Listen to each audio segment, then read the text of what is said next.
Hello and welcome to Bedtime Stories with Mozart. This is a podcast designed to help you young ones fall asleep. As a group of youth musicians, we are passionate about exposing others to classical music. Each episode, we play a short excerpt of a calming selection of classical music, followed by a reading of a bedtime story. We upload weekly with a rotation of different soothing voices. So sit back, relax, and enjoy.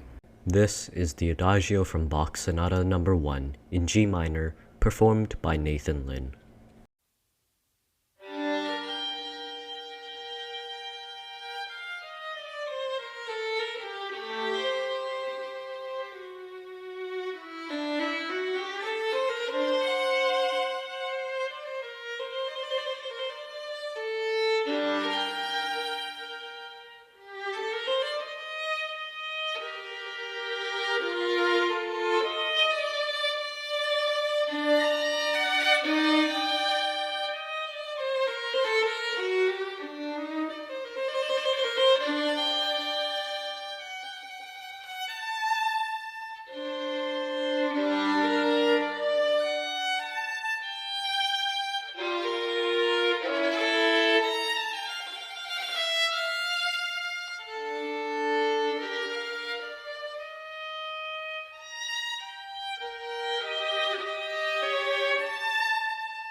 The Lion, the Witch, and the Wardrobe, written by C.S. Lewis.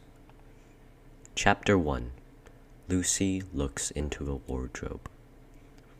Once there were 4 children, whose names were Peter, Susan, Edmund, and Lucy. This story is about something that happened to them when they were sent away from London during the war because of the air raids. They were sent to the house of an old professor who lived in the heart of the country, 10 miles from the nearest railway station and 2 miles from the nearest post office. He had no wife, and he lived in a very large house with a housekeeper called Mrs. Macready and 3 servants. Their names were Ivy, Margaret, and Betty, but they do not come into the story much. He himself was a very old man, with shaggy white hair which grew over most of his face as well as on his head, and they liked him almost at once.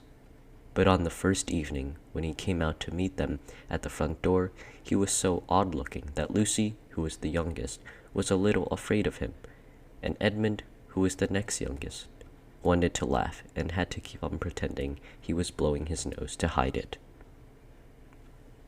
As soon as they had said good night to the professor and gone upstairs on the first night, the boys came into the girls' room, and they all talked it over. "We've fallen on our feet, and no mistake," said Peter. "This is going to be perfectly splendid. That old chap will let us do anything we like." "I think he's an old dear," said Susan.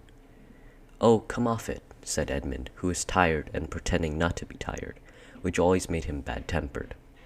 "Don't go on talking like that." "Like what?" said Susan. "And anyway, it's time you were in bed." "Trying to talk like mother," said Edmund. "And who are you to say when I'm going to go to bed? Go to bed yourself." "Hadn't we all better go to bed?" said Lucy. "There's sure to be a row if we're heard talking here."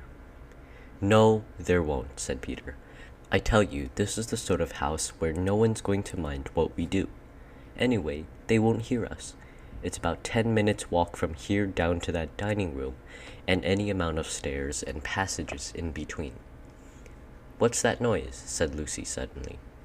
It was a far larger house than she had ever been in before, and the thought of all those long passages and rows of doors leading into empty rooms was beginning to make her feel a little creepy. "It's only a bird, silly," said Edmund. "It's an owl," said Peter. "This is going to be a wonderful place for birds. I shall go to bed now. I say, let's go and explore tomorrow. You might find anything in a place like this. Did you see those mountains as we came along? And the woods? There might be eagles. There might be stags. There will be hawks." "Badgers," said Lucy. "Foxes," said Edmund. "Rabbits," said Susan. But when next morning came, there was a steady rain falling, so thick that when you looked out of the window, you could see neither the mountains nor the woods nor even the stream in the garden. "Of course it would be raining," said Edmund. They had just finished their breakfast with the professor, and were upstairs in the room he had set apart for them, a long, low room with 2 windows looking out in one direction and 2 in another. "Do stop grumbling, Ed," said Susan. 10 to 1, it'll clear up in an hour or so. And in the meantime, we're pretty well off. There's a wireless and lots of books." "Not for me," said Peter. "I'm going to explore in the house." Everyone agreed to this, and this is how the adventures began. It was the sort of house that you would never seem to come to the end of, and it was full of unexpected places. The first few doors they tried led only into spare bedrooms, as everyone had expected that they would. But soon they came to a very long room full of pictures, and there they found a suit of armor. And after that, there was a room all hung with green, with a harp in one corner. And then they came 3 steps down and 5 steps up, and then a kind of little upstairs hallway and a door that led up onto the balcony. And then a whole series of rooms that led into each other and were lined with books. Most of them were very old books, and some bigger than a Bible in a church. And shortly after that, they looked into a room that was quite empty except for one big wardrobe, the sort that has a looking glass in the door. There was nothing else in the room at all, except a dead blue bottle on the windowsill. "Nothing there," said Peter, and they all trooped out again, all except Lucy. She stayed behind because she thought it would be worthwhile trying to open the door of the wardrobe, even though she felt almost sure that it would be locked. To her surprise, it opened quite easily, and 2 mothballs dropped out. Looking into the inside, she saw several coats hanging up, mostly long fur coats. There was nothing Lucy liked so much as the smell and feel of fur. She immediately stepped into the wardrobe and got in among the coats and rubbed her face against them, leaving the door open, of course, because she knew that it was very foolish to shut oneself into any wardrobe. Soon she went further in and found that there was a second row of coats hanging up behind the first one. It was almost quite dark in there, and she kept her arms stretched out in front of her as to not bump her face into the back of the wardrobe. She took a step further in, then 2 or 3 steps, always expecting to feel woodwork against the tips of her fingers, but she could not feel it. This must be a simply enormous wardrobe, thought Lucy, going still further in and pushing the soft folds of the coats aside to make room for her. Then she noticed that there was something crunching under her feet. I wonder, is that more mothballs? She thought, stooping down to feel it with her hand. But instead of feeling the hard, smooth wood of the floor of the wardrobe, she felt something soft and powdery and extremely cold. "This is very queer," she said, and went on a step or 2 further. Next moment, she found that what was rubbing against her face and hands was no longer soft fur, but something hard and rough and even prickly. "Why, it is just like branches of trees," exclaimed Lucy. And then she saw that there was a light ahead of her, not a few inches away, where the back of the wardrobe ought to have been, but a long way off. Something cold and soft was falling on her. A moment later, she found that she was standing in the middle of a wood at nighttime, with snow under her feet and snowflakes falling through the air. Lucy felt a little frightened, but she felt very inquisitive and excited as well.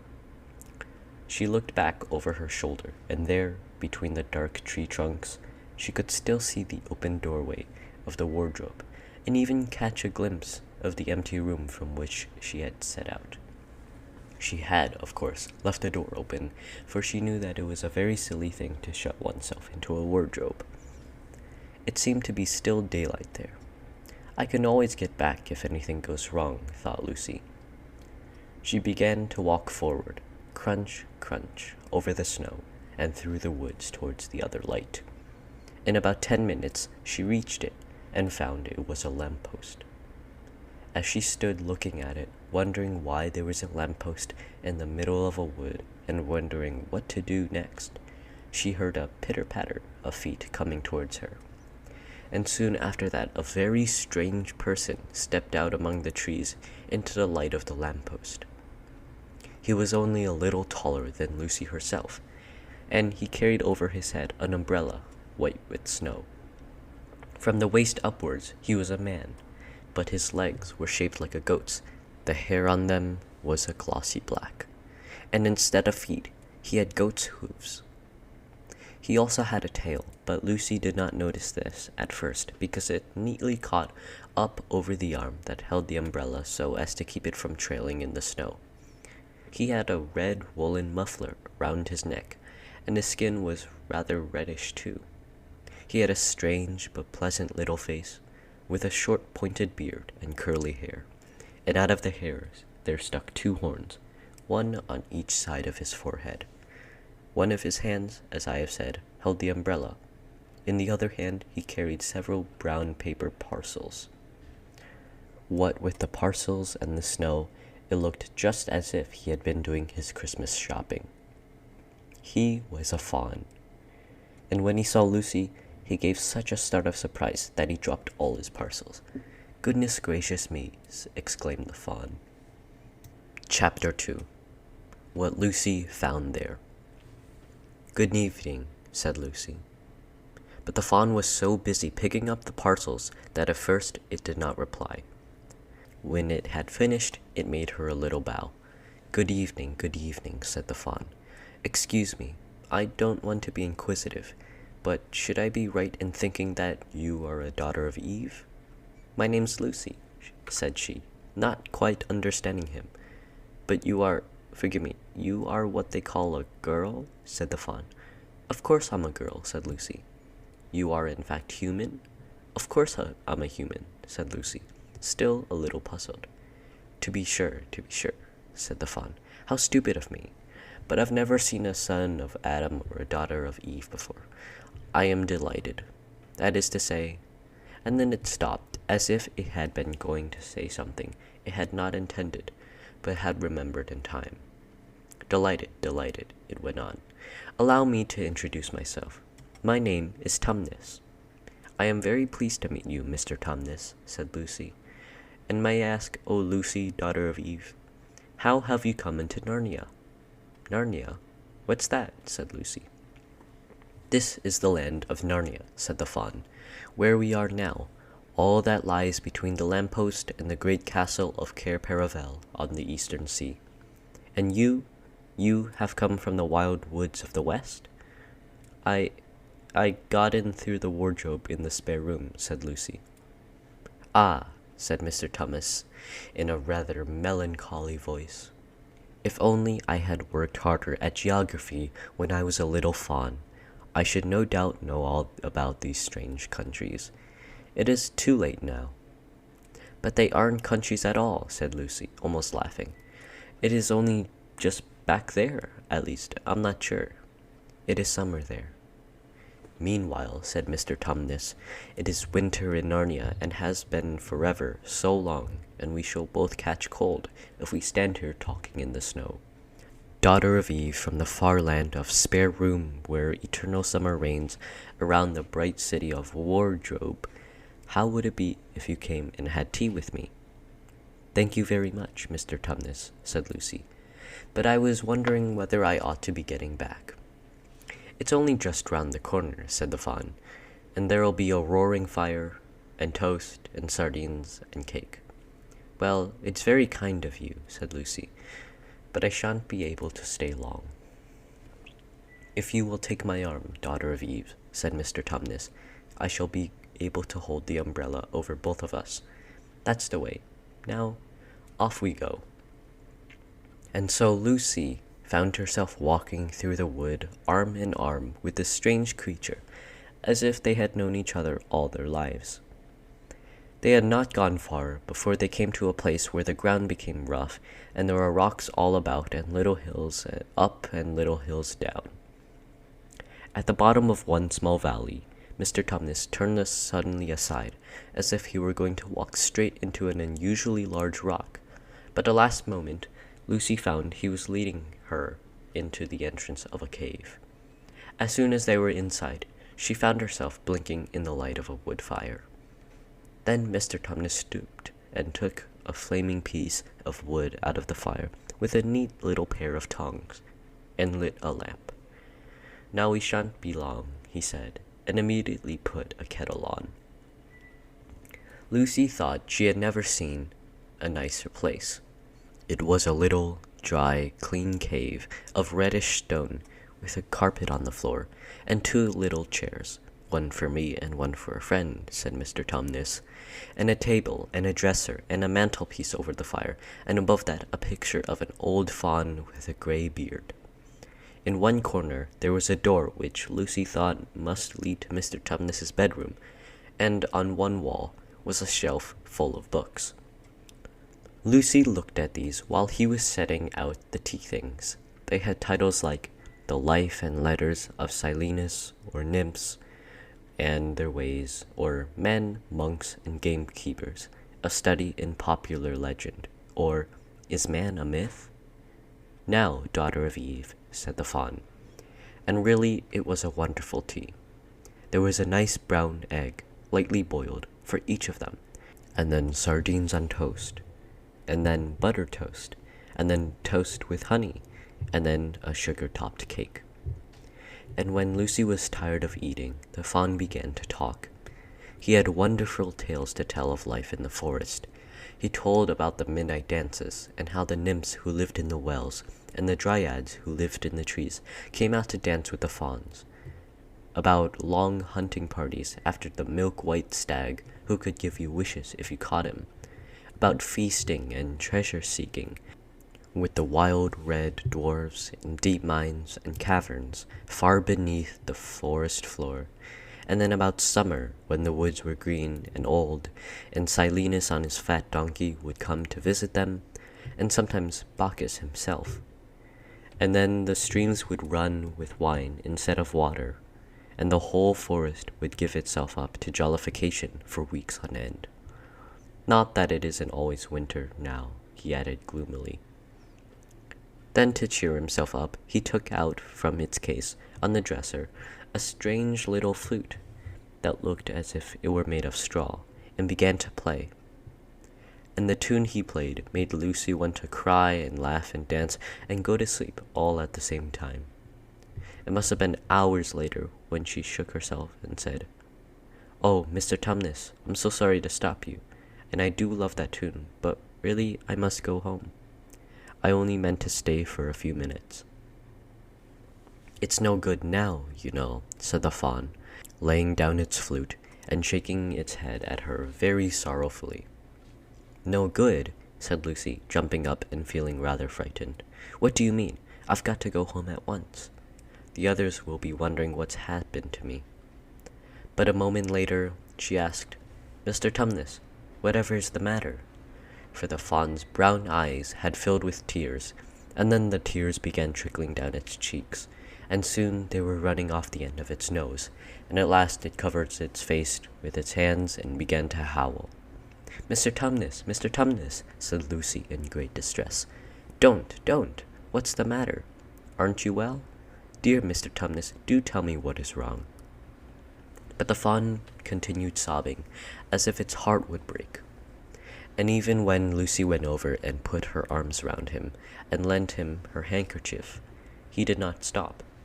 He merely took the handkerchief and kept on using it, wringing out with both hands whenever it got too wet to be of any use anymore, so that presently Lucy was standing in a damp patch. "Mr. Tumnus," bawled Lucy in his ears, shaking him, "do stop. Stop it at once. You ought to be ashamed of yourself, a great big fawn like you. What on earth are you crying about?" Oh, sobbed Mr. Tumnus. "I'm crying because I'm such a bad fawn." "I don't think you're a bad fawn at all. I think you are a very good fawn. You're the nicest fawn I've ever met." Oh, you wouldn't say that if you knew," replied Mr. Tumnus between his sobs. "No, I'm a bad fawn.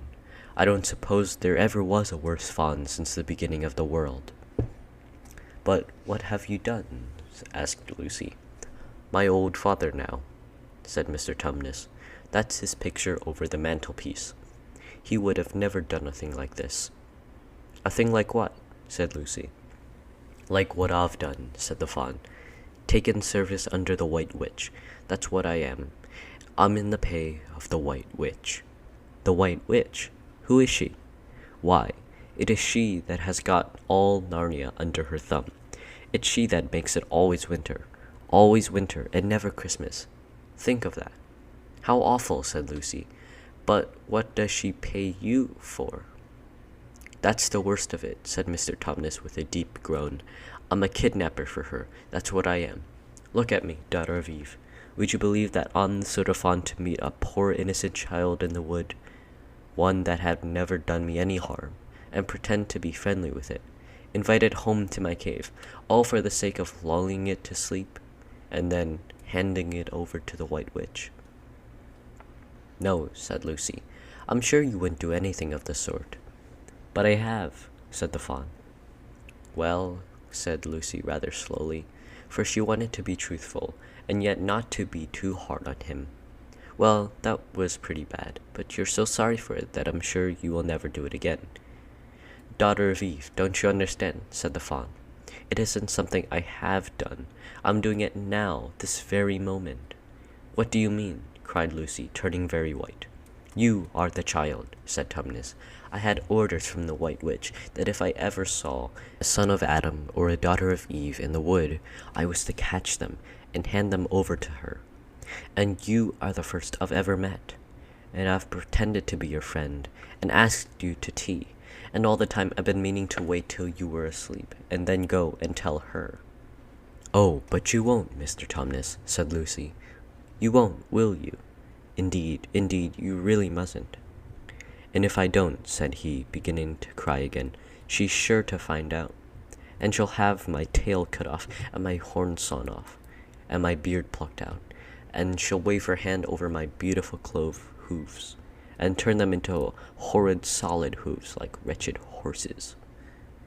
And if she is extra and specially angry, she'll turn me into stone, and I shall be only statue of a faun in her horrible house, until the 4 thrones at Cair Paravel are filled, and goodness knows when that will happen, or whether it will ever happen at all. I'm very sorry, Mr. Tumnus, said Lucy, but please let me go home. Of course I will, said the faun. Of course I've got to. I see that now. I hadn't known what humans were like before I met you. Of course I can't give you up to the White Witch, not now that I know you. But we must be off at once. I'll see you back at the lamppost. I suppose you can find your way from back there to spare room and wardrobe? I'm sure I can, said Lucy. We must go as quietly as we can, said Mr. Tumnus. The whole wood is full of her spies. Even some of the trees are on her side. They both got up and left the tea things on the table, and Mr. Tumnus once more put up his umbrella and gave Lucy his arm, and they went out into the snow. The journey back was not at all like the journey to the faun's cave. They stole along as quickly as they could, without speaking a word, and Mr. Tumnus kept to the darkest places. Lucy was relieved when they reached the lamppost again. Do you know your way from here, daughter of Eve? Said Tumnus. Lucy looked very hard between the trees, and could just see in the distance a patch of light that looked like daylight. Yes, she said, I can see the wardrobe door. Then be off home as quick as you can, and can you ever forgive me for what I was meant to do? Why, of course I can, said Lucy, shaking him heartily by the hand, and I do hope you won't get into dreadful trouble on my account. Farewell, daughter of Eve, said he. Perhaps I may keep the handkerchief? Rather, said Lucy, and then ran towards the far-off patch of daylight as quickly as her legs would carry her. And presently, instead of rough branch brushing past her, she felt coats, and instead of crunching snow under her feet, she felt wooden board, and all at once she found herself jumping out of the wardrobe into the same empty room from which the whole adventure had started. She shut the wardrobe door tightly behind her and looked around, panting for breath. It was still raining, and she could hear the voices of others in the passage. I'm here, she shouted. I'm here. I've come back. I'm all right. Chapter 3. Edmund and the Wardrobe. Lucy ran out of the empty room into the passage and found the other 3. It's all right, she repeated. I've come back. What on earth are you talking about, Lucy? Asked Susan. Why, said Lucy in amazement. Haven't you all been wondering where I was? So you've been hiding, have you? Said Peter. Poor old Lou, hiding and nobody noticed. You'll have to hide longer than that if you want people to start looking for you. But I've been away for hours and hours, said Lucy. The others all stared at one another. Batty, said Edmund, tapping his head. Quite batty. What do you mean, Lou? Asked Peter. What I said, answered Lucy. It was just after breakfast when I went into the wardrobe, and I've been away for hours and hours, and had tea, and all sorts of things have happened. Don't be silly, Lucy, said Susan. We've only just come out of that room a moment ago, and you were there then. She's not being silly at all, said Peter. She's just making up a story for fun, aren't you, Lou? And why shouldn't she? No, Peter, I'm not, she said. It's a magic wardrobe. There's a wood inside it, and it's snowing. And there's a faun and a witch, and it's called Narnia. Come and see. The others did not know what to think, but Lucy was so excited that they all went back with her into the room. She rushed ahead of them, flung open the door of the wardrobe, and cried, Now, go in and see for yourselves. Why, you goose, said Susan, putting her head inside and pulling the fur coats apart. It's just an ordinary wardrobe. Look, there's the back of it. Then everyone looked in, and pulled the coats apart, and they all saw, Lucy herself saw, a perfectly ordinary wardrobe. There was no wood and no snow, only the back of the wardrobe, with hooks on it. Peter went in and rapped his knuckles on it to make sure it was solid. "A jolly good hoax, Lou," he said as he came out again. "You have really taken us in, I must admit. We half believed you." "But it wasn't a hoax at all," said Lucy, "really and truly. It was all different a moment ago. Honestly, it was, I promise." "Come, Lou," said Peter, "that's going a bit far. You've had your joke.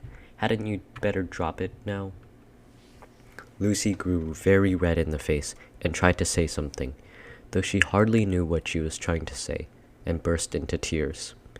For the next few days, she was very miserable. She could have made it up with the others quite easily, at any moment, if she could have brought herself to say that the whole thing was only a story made up for fun. But Lucy was a very truthful girl, and she knew that she was really in the right, and she could not bring herself to say this. The others, who thought she was telling a lie, and a silly lie too, made her very unhappy. The two elder ones did this without meaning to do it, but Edmund could be spiteful, and on this occasion he was spiteful.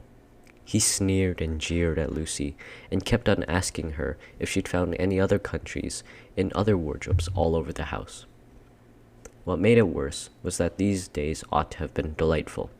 The weather was fine, and they were outdoors from morning to night, bathing, fishing, climbing trees, and lying in the heather.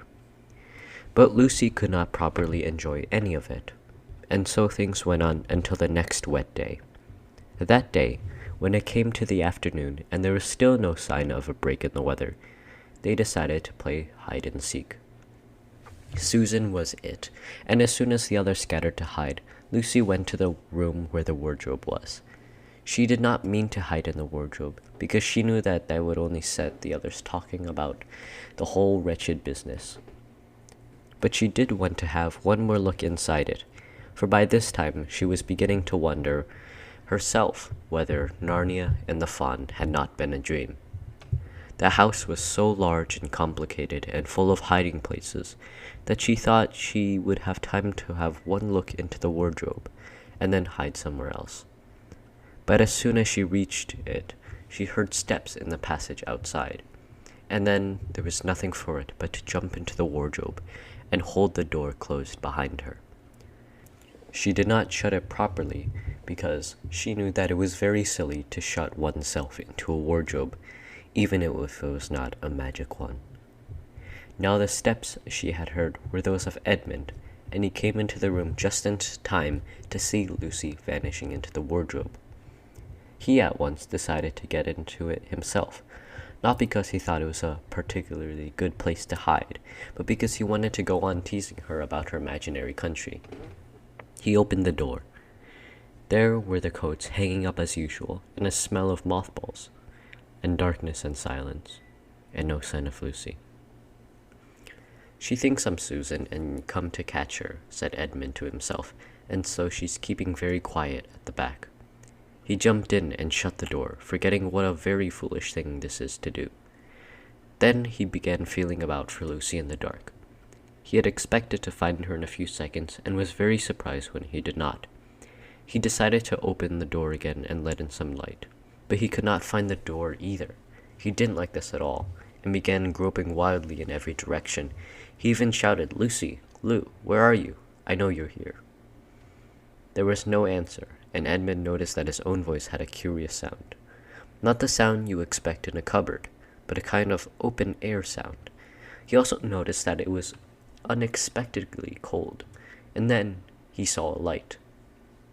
"Thank goodness," said Edmund. "The door must have opened in of its own accord." He forgot all about Lucy and went towards the light, which he thought was the open door of the wardrobe. But instead of finding himself stepping out into the spare room, he found himself stepping out from the shadow of some dark fir trees into an open place in the middle of a wood. There was crisp, dry snow under his feet, and more snow lying on the branches of the trees. Overhead there was a pale blue sky, The sort of sky one sees on a fine winter day in the morning. Straight ahead of him, he saw between the tree trunks the sun, just rising, very red and clear. Everything was perfectly still, as if he were the only living creature in that country. There was not even a robin or a squirrel among the trees, and the woods stretched as far as he could see in every direction. He shivered. He now remembered that he had been looking for Lucy, and also how unpleasant he had been to her about her imaginary country, which now turned out to not have been imaginary at all. He thought that she might be somewhere quite close, so he shouted, "Lucy, Lucy, I'm here too, Edmund." There was no answer. She's angry about all the things I've been saying lately, thought Edmund, and though he did not like to admit that he had been wrong, he also did not much like being alone in this strange, cold, quiet place, so he shouted again, "I say, Lou, I'm sorry I didn't believe you. I see now you were right all along. Do come out, make it Pax." Still, there was no answer. "Just like a girl," said Edmund to himself, "sulking somewhere, and won't accept an apology." He looked round him again, and decided he did not much like this place, and had almost made up his mind to go home, when he heard, very far off in the wood, a sound of bells. He listened, and the sound became nearer and nearer, and at last there swept into sight a sledge drawn by 2 reindeer. The reindeer were about the size of Shetland ponies, and their hair was so white that even the snow hardly looked white compared with them. Their branching horns were gilded and shone like something on fire when the sunrise caught them. Their harness was of scarlet leather and covered with bells. On the sledge, driving the reindeer, sat a fat dwarf, who could have been about 3 feet in height if he had been standing. He was dressed in polar bear's fur, and on his head he wore a red hood with a long gold tassel hanging down from its point. His huge beard covered his knees and served him instead of a rug. But behind him, on a much higher seat in the middle of the sledge, sat a very different person, a great lady, taller than any woman that Edmund had ever seen. She was also covered in white fur up to her throat, and held a long, straight, golden wand in her hand, and wore a golden crown on her head. Her face was white, not merely pale, but white like snow or paper or icing sugar, except for her very red mouth. It was a beautiful face in other respects, but proud and cold and stern. The sledge was a fine sight, as it came sweeping towards Edmund with the bells jingling and the dwarf cracking his whip and the snow flying up on each side of it. "Stop," said the lady, and the dwarf pulled the reindeer up so sharp that they almost sat down. Then they recovered themselves and stood champing their bits and blowing. In the frosty air, the breath coming out of their nostrils looked like smoke. "And what, pray, are you?" said the lady, looking hard at Edmund. My name's Edmund," said Edmund rather awkwardly. He did not like the way she looked at him. The lady frowned. "Is that how you address a queen?" she asked, looking sterner than ever. "I beg your pardon, your majesty. I didn't know," said Edmund. "Not know the Queen of Narnia," cried she. "Ha! You shall know us better hereafter. But I repeat, what are you?" "Please, your majesty," said Edmund, "I don't know what you mean. I'm at school. At least, I was. It's the holidays now." Thank you for listening, and good night.